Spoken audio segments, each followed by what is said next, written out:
Start करते हैं अपना क्वेश्चन नंबर 3। क्वेश्चन नंबर 3 में देखिए क्या कहता है। बोलता है दो अंकों की संख्या के अंकों का योग 9 है। देखिए अंक मानिए सबसे पहले कि हम इक्वेशन को सेट कैसे करेंगे। माना फर्स्ट अंक इजकल टू एक्स और माना सेकंड अंक इजकल टू वाई। अंकों का योग कितना है, यानी कि x प्लस वाई कितना है 9। तो ये समीकरण नंबर 1 हो गई हमारी। अब वो बोलता है कि इस संख्या के 9 गुना, संख्या का 9 यानी कि देखो दो अंकों की संख्या है तो वो क्या हो जाएगी 10x प्लस वाई। देखिए 10x प्लस वाई ये हमारी दो अंकों की संख्या होती है। जब भी वो दो अंकों की संख्या बोलेगा तो आपको 10x प्लस वाई ही मानना है, ठीक है। तो इस संख्या का 9 गुना इसके अंक बदलने के 2 गुना के बराबर है, यानी कि अंक बदलोगे तो 10x की जगह y, y की जगह x, यानी कि जो 10x प्लस वाई था अब 10y प्लस एक्स हो जाएगा, इसके 2 गुने के बराबर है वो, ठीक है। देखिए 9 धाम 90x, ये हो जाएगा 9y इजकल टू 20y और 2x। आया समझ में। 9 धाम 90, x का x प्लस का प्लस, 9 की मल्टीप्लाई y में तो 9y बराबर का बराबर, 2 धाम 20y प्लस का प्लस, 2 की मल्टीप्लाई x में तो 2x। देखिए ये 90x इधर आएगा तो माइनस का 2x, ये 20y उधर जाएगा तो माइनस का 9y, कितना बचेगा ये 88x, ये कितना बचेगा 11y। आपको पता है 11 अट्ठे 88, तो y का मान क्या आया है, y का मान आया आपका 1/, y का मान आया 8x, ठीक है। अब y का मान कहाँ रखना, समीकरण नंबर 1 में, ये एक तरीके से समीकरण नंबर 2 है आपकी। तो y का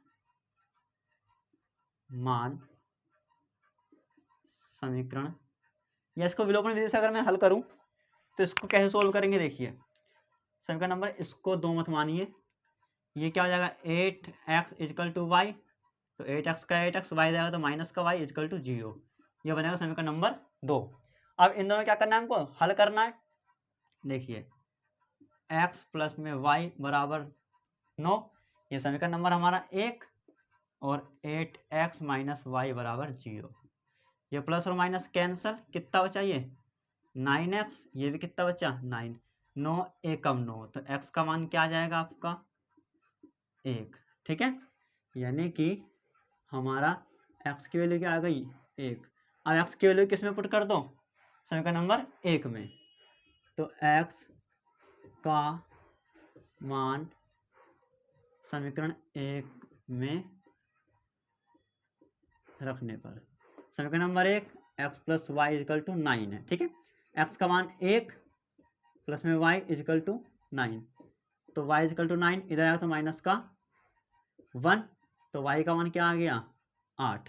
अब उसने बोला है कि तो वो दो अंकों की संख्या ज्ञात कीजिए, तो दो अंकों की संख्या क्या हो जाएगी, दो अंकों की संख्या होती है हमेशा 10x प्लस का y, जो मैंने यहाँ पे बताया था आपको, हमेशा दो अंकों की संख्या क्या होगी 10x प्लस y। तो 10 का 10, x की वैल्यू 1, y की वैल्यू 8, 10 एकम 10 प्लस में 8, तो कितना हो गया ये 18। ये आपकी वो दो अंकों की संख्या बन जाएगी। आया समझ में, ये था आपका आंसर।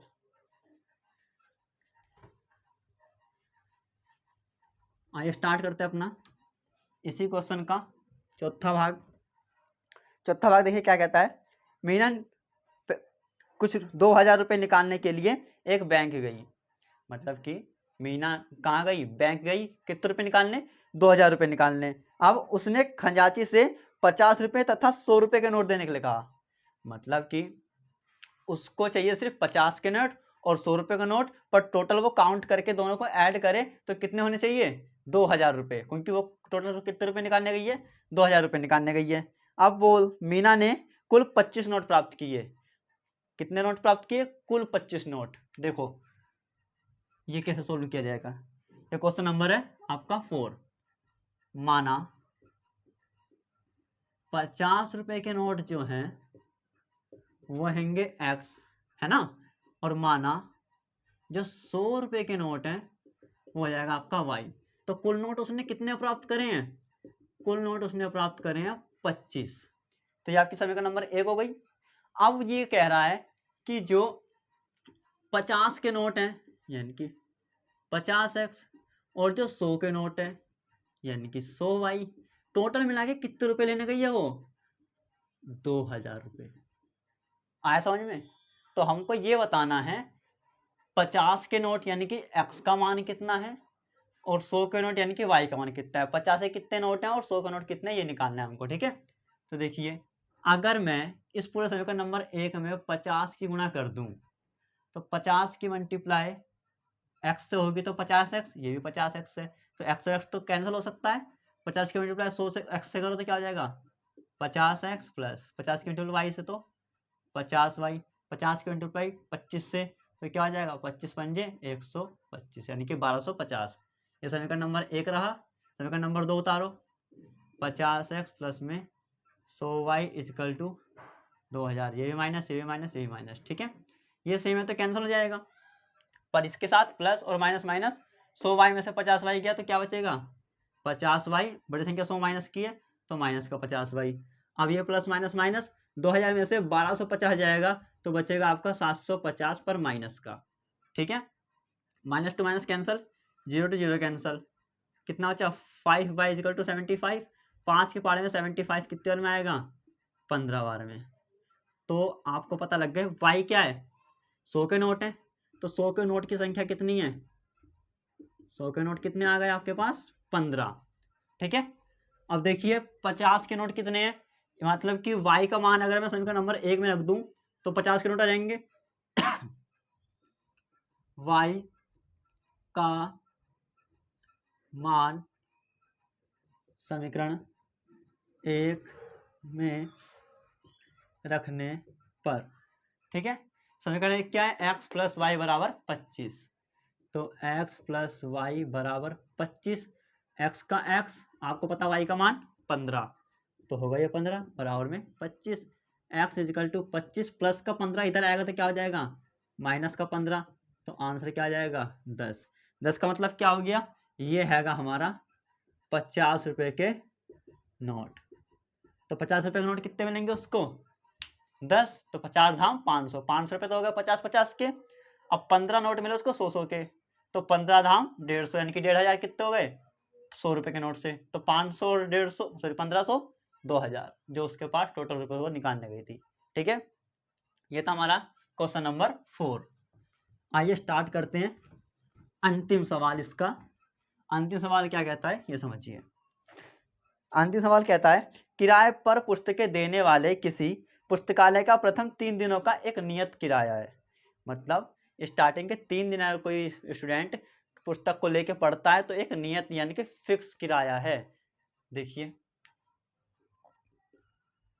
माना नियत किराया बराबर x।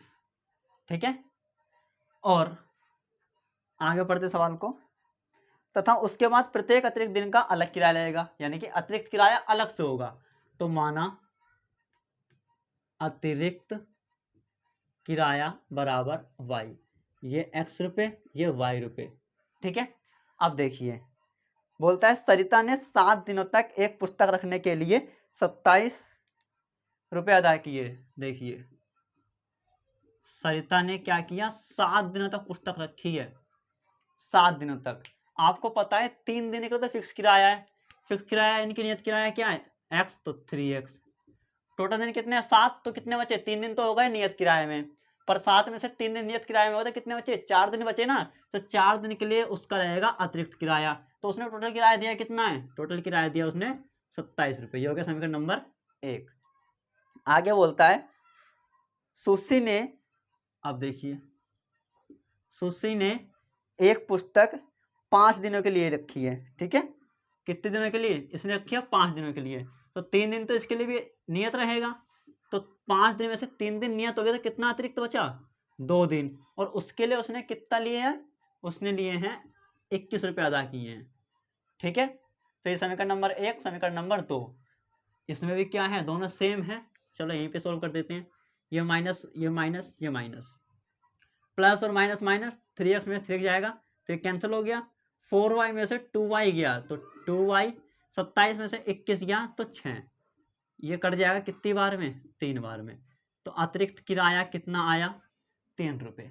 ठीक है, यानी कि अतिरिक्त किराया की बात करूं मैं तो कितना रुपया है, 3 रुपये। अब मैं y का मान समीकरण नंबर 1 में रख रहा हूं। चलो, y का मान समीकरण 1 में रखने पर समीकरण नंबर 1 क्या है, उतार लो। 3x plus 4y is equal to 20 का 7, y की वैल्यू 3, 3x प्लस का 4, y की जगह 3 इजकल टू 27, 3x 4 तियाँ 12 बराबर 27, 3x इजकल टू 27 प्लस का 12 इधर आएगा तो माइनस का 12। अब 27 में से 12 गया तो क्या बचा, 15, और 3 पंजे 15, तो x की वैल्यू 5। यानी कि अगर मैं पूछूं नियत किराया क्या है, तो नियत किराया है आपका 5 रुपये। यानी कि स्टार्टिंग के 3 दिन के लिए नियत किराया आपको कितना देना पड़ेगा, 5 रुपये, लेकिन उसके अतिरिक्त जो किराया रहेगा उसका रहेगा 3 रुपये। ठीक है, ये थी हमारी एक्सरसाइज 3.3 क्लास 10th की, और इससे पहले हमने कंप्लीट करी अपनी 3.2।